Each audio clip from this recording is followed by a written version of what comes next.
ప్రజలందరి భాగస్వామ్యంతో కుష్ఠరహిత సమాజాన్ని నిర్మిద్దామని జిల్లా వైద్య ఆరోగ్య శాఖ అధికారి డాక్టర్ నరేందర్ రాథోడ్ పిలుపునిచ్చారు. శుక్రవారం తలమడుగు మండల కేంద్రంలో గ్రామ పంచాయతీ కార్యాలయంలో స్పర్శ్ లెప్రసీ అవేర్నెస్ కార్యక్రమంలో భాగంగా ఏర్పాటు చేసిన కార్యక్రమంలో ఆయన పాల్గొన్నారు.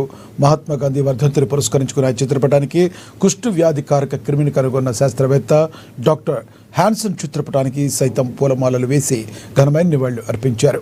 కుష్టు వ్యాధి తీవ్రత గణనీయంగా తగ్గినప్పటికీ వచ్చే 2 సంవత్సరాల్లో కుష్ఠరహిత భారతదేశం నిర్మాణానికి కేంద్రం, రాష్ట్ర ప్రభుత్వాలు కృతనిశ్చయంతో ఉన్నాయని DMHO తెలిపారు.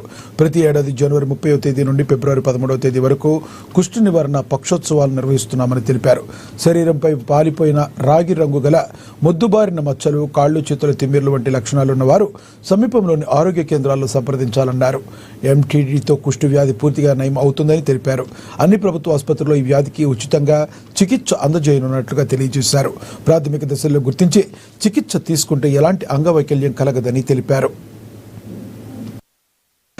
మనకు చర్మం పైన తర్వాత ఈ నరాలతోటి మనకు ఏదైతే ఏమంటారు అంగవికల్పం అయిపోతుంది.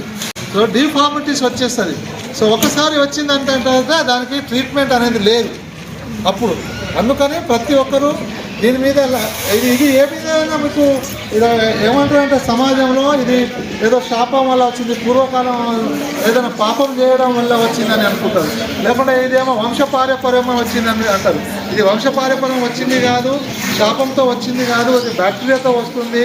కాబట్టి మనం కుష్టు వ్యాధి వాళ్ళని కూడా వాళ్ళని వెలియకుండా వాళ్ళకు కూడా అవగాహన కడుతూ వాళ్ళ పట్ల కూడా మనం వాళ్ళ పట్ల కూడా మనం ఒక ఆప్యాయత కానీ వాళ్ళకి తెలిసిన వాళ్ళకి గ్రామ సర్పంచ్ గారు కూడా వాళ్ళ గ్రామంలో అందరికీ అవేర్నెస్